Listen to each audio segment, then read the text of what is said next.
I'm Barbara Chandler. Hi, I'm Peter Schreyer. And welcome to Storytellers 18. See through our eyes.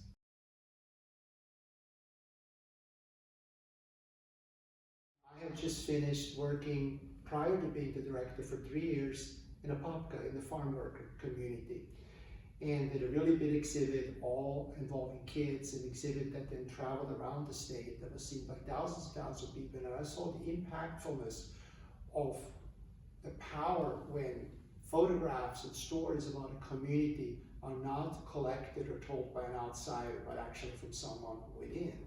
So I had initially worked with senior staff photographers at the Orlando Sentinel with George Floyd. He did the very, very first one.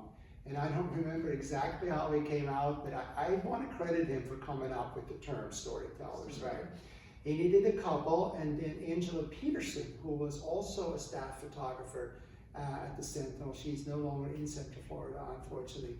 She was the second teacher, and then after that, it was Crealdé faculty who started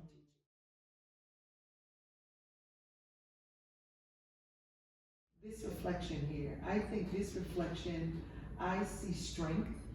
I see a growing child looking into the streets of what looks like an older building, but is also still very functional.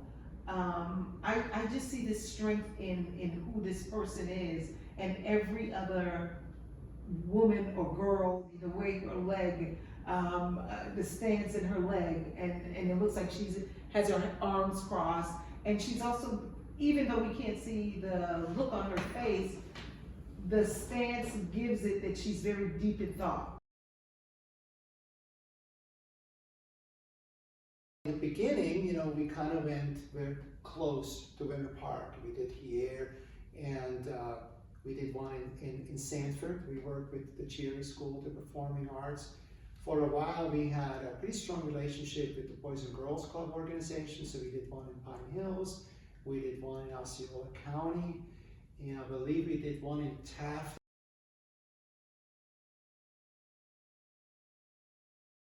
So 3 years ago, I thought, I don't have a teacher. I actually would like to do one myself. And I had known the Harrells, Mary and Jimmy in New Smyrna Beach, and it just hit me.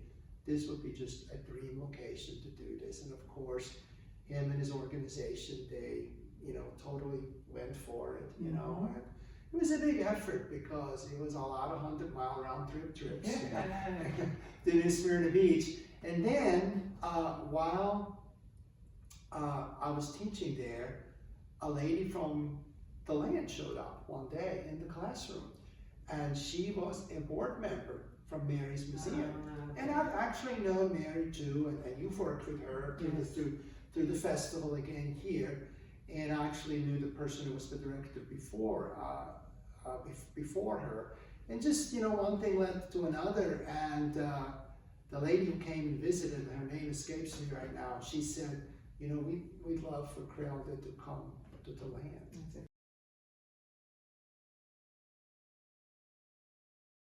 When I think over the previous storytellers, Paramore, Sanford, I see a lot of the commonality of what's important in the African American community, the churches, just community shops, community stores, and most of all the people.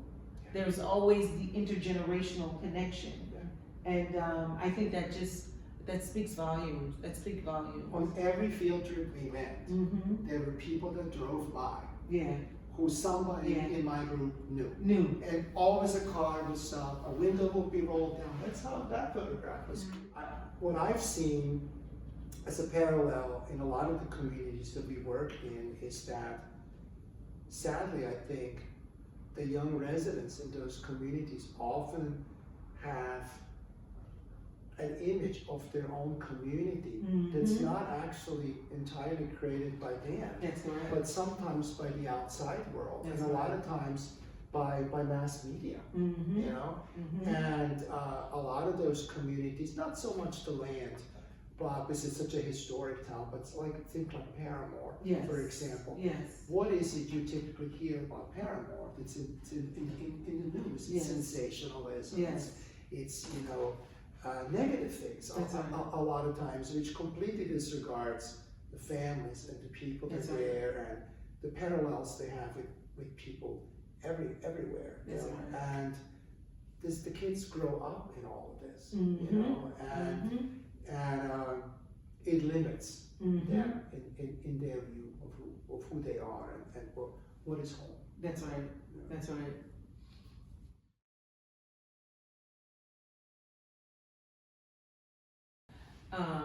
How will storytellers change me?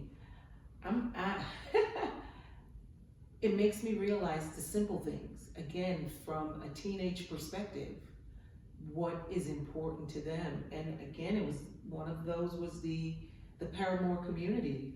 One of the images, and I have seen the sign on driving down Paramore. There was a sign board on a tree that said something like "Jesus loves you," and that sign has been there forever. So again, it is for me, it's noticing the simple things that's right in your community. I think in this, the world of glitz and glamour, we're always looking for the next shiny thing, not realizing The bigger and newer one. the bigger and newer one, not realizing it's the simplicity of our neighborhoods that really keep us close to them. Remember the flower shop? The flower photographs shop, of the Hurley's, that's flower right, shop that's Hurley's right. in Paramore. Paramore. Mm-hmm. Yep, and it's still there. That has been there over maybe 20, 25 years, maybe longer.